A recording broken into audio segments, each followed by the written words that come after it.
It is 6:40 a.m. You just left your house in Spring Valley, New York, commuting daily to your job in White Plains, New York. You're whizzing by other cars and motorists on a 10-lane expressway going through Rockland County, New York, through well-maintained interstate highways. All is good until you see the great tangled mass of steel and iron that is the Tappan Zee Bridge. You slam on the brakes, just missing the car in front of you. And then all of a sudden, you're on a shaky, rattling bridge. This could be the end of your life. Will you get to the other side of the bridge, which is more than 3 miles away, and to your job? Or will you sink into the water as they said it in certain games, sleep with the fishes? The Tappan Zee Bridge is a bridge in New York State connecting Rockland County and Westchester County. In the year 2014, which is when Obama made a speech for the replacement, it carried more than 250,000 vehicles every single day, all on a six-lane road that was built in the 1950s using minimal standards back then. And as you may have known, standards have increased drastically over the last several years, at least 60 to 75 years. Now let's do the occasion of what this speech is about. It's about a new bridge. Now, there are no railway lines connecting Rockland County and Westchester County, which are two main business and residential areas in the northern New York City metropolitan area. There are railway lines connecting both these counties to New York City, but there's no direct line or even very little public transport to begin with connecting these two counties. There are a lot of people, especially in Rockland, that'll use a bridge to connect to White Plains and Stamford and further on in Connecticut. Therefore, this bridge has been choked day and night. So, with this out of the way, Obama decided why not just go to Tarrytown right in front of this bridge and make a speech on why it is bad. And that's exactly what you're going to hear. Yes, I know I started with the occasion, but I think to understand the speech as a whole, you need to understand the occasion that this is in between two different counties, high wealth counties, so lots of people traveling by car between work and home and pleasure. The subject of the speech is the Tappan Zee Bridge, which is the most congested bridge in the state of New York. The purpose of the speech is for Obama to advocate the construction of replacement to the existing Tappan Zee Bridge. What Obama will do is switch between what the country has done and where the country will go. And as I'll say it later, he's happy with the country but not satisfied. Obama will satirize a specific group of people as well as be passionate about another group of people. And all of this is to gain support from both Republican lawmakers in Congress and local residents of Rockland and Westchester County who use the existing bridge every single day. Now, well, I'll start analyzing this speech with respect to the speaker himself. Now, the president will obviously welcome Governor Andrew Cuomo and Mayor Fixell and Anthony Fox, along with applause and positive tone as addressed right here because they're all Democrats. He is not going to hide his persona, and this will maintain an ethical appeal. So, throughout these first two paragraphs, Obama seems to be demonstrating an appeal to ethos. It is after this that the real advertisements begin, and Obama switches from an appeal to ethos to an appeal to logos. In that, in the last 4 years, which are all during his presidential term, he created 9.2 million jobs. This is important. Obama wants the general public to view him as a positive person and not someone who will ruin their country. So he wants to first get a solid foundation for where his stance can go later on. However, Obama is two-sided. He will say that there's some done and some not done. This goes exactly back to how it was in Chicago. Some infrastructure, but still some of it rotting. Same idea here. Some of the USA is experiencing great progress, but here's the thing: we could be doing a lot more. And I think that really sums up this entire speech. Obama is happy with the current state of the nation, but he is not satisfied. And satisfied and happy are two different things in this speech. After that, there's not much that goes on until here. Obama, during his foreign policy and international endeavors, has witnessed the superior infrastructure of many different countries. And I say superior because he appeals to logos, which is definite facts and therefore unchangeable. So when he has visited to those countries, he has a good way to compare how America's quote unquote crumbling infrastructure will compare to China's infrastructure consisting of the fastest rail lines and fastest internet networks. Business owners do not want a crumbling road or bridge, and it's important to note that he's standing right in front of the Tappan Zee Bridge, which itself is crumbling. So, this in a way serves as a dichotomy between how his views were in China and what he can do from the Chinese into learning what USA can do. The last part is right here, which I'll analyze. After that, it's mostly proposals, but right here, most of what happens is what how Obama is denouncing Congress. And at this time, and including now, Congress is predominantly Republican.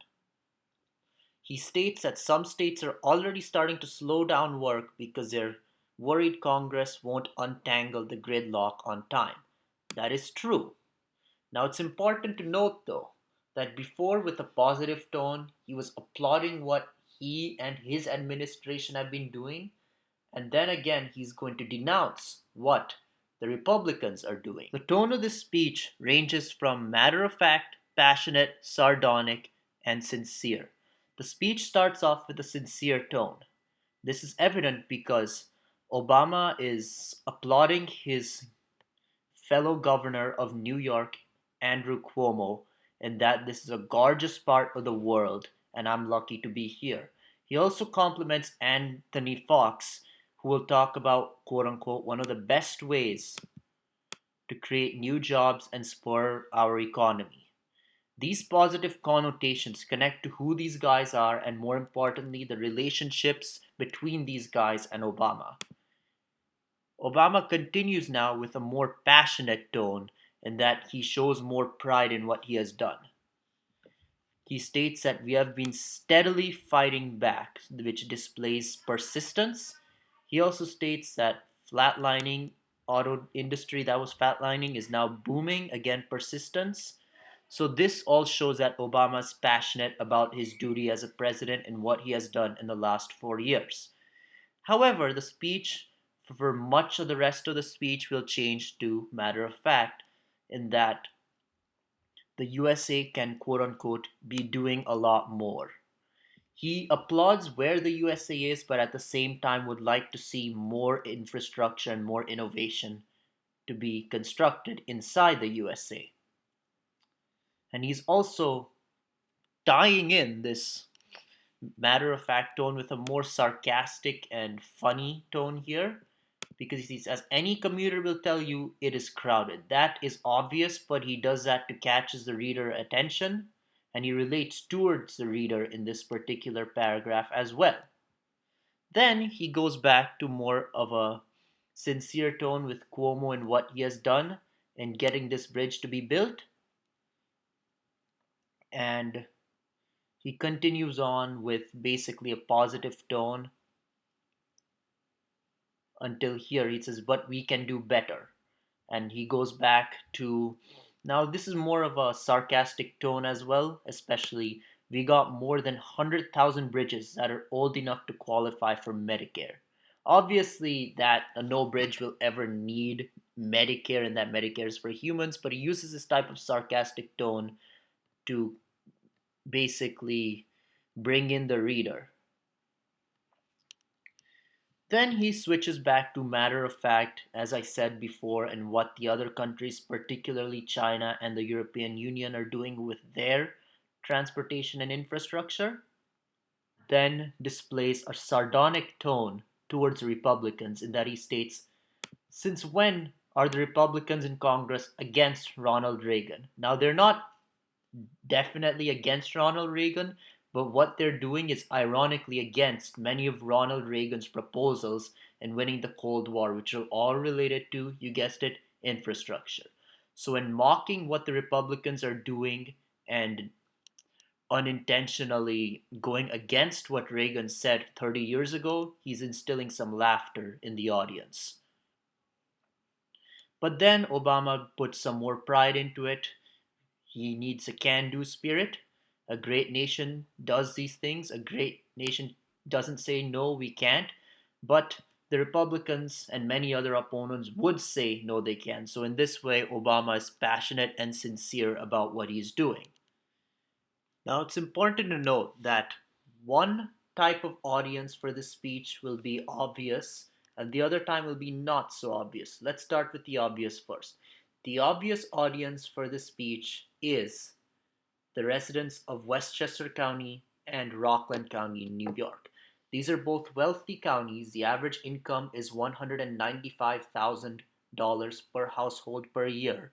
So that's pretty high. So that shows that there's low public transport usage and a lot of car usage.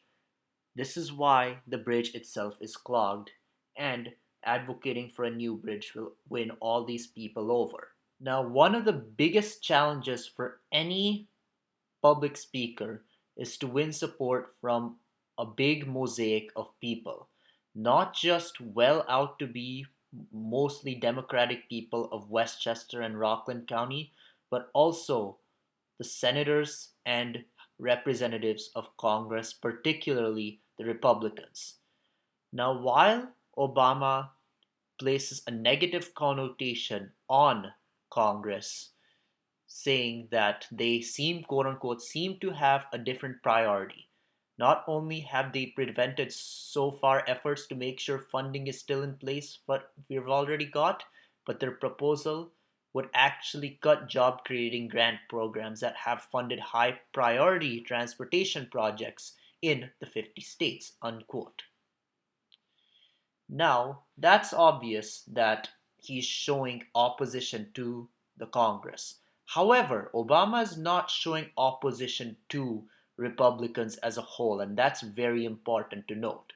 In fact, he mentions in this very speech that his favorite president, quote unquote, happens to have been a Republican, a guy named Abraham Lincoln from my home state, Illinois.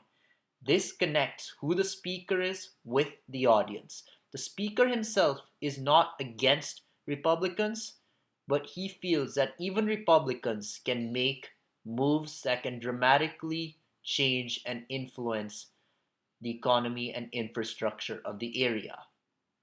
This speech was given in Tarrytown, New York in April 2014, and almost 2 years have passed since then. So I'll give you the gist on what happened since that point in time.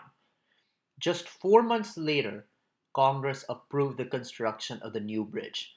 This is important because the bridge has been in the drawing boards for more than 10 years. And when Obama came to give this speech, it only took 4 more months for this bridge to gain final approval for construction. The bridge is currently under construction and will have 8 lanes of traffic and will be built towards the highest construction standards. This bridge is expected to be complete in the middle of the year 2018. That's it. Thank you for watching this video.